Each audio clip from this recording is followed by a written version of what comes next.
So with the anterior lateral joint space, you definitely want to find the landmark. So you want to find the patella. This is my patella.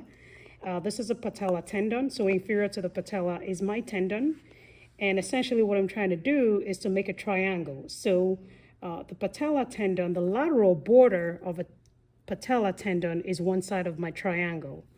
This is my tibia plateau. Okay, so the second side of my triangle is that anterior edge of the tibial plateau. And that is the second side of my triangle. And the third side of my triangle would be the lateral femoral condyle. And so once you have the triangle, your point of insertion would be right in the middle of that triangle. And so this is my point of insertion. And again, I'm just going to prep the skin in a typical fashion. So I'm going to go ahead and change my gloves to my sterile gloves. And I will use my chlorhexidine and I'll wipe the joint sites. So I'm going to go from inner to outer once, inner to outer twice, inner to outer 3 times. And then once I'm done, I'm just going to go ahead and go in with an empty syringe. And I'm going at a 45-degree angle and I'm aiming towards the patella. So I'm just going to go ahead and go in with my needle. Okay, so this means that I'm in the right space.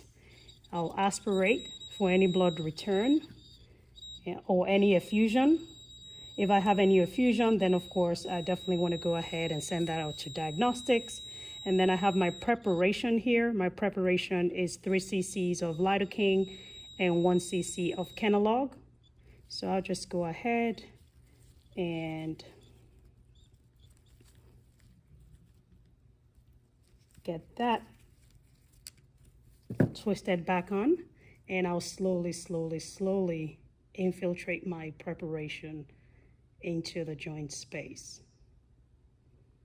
Okay, so this takes about 1 to 2 minutes. And then once I'm done, I'm going to pull out my needle. I have my 4x4 gauze. So put pressure.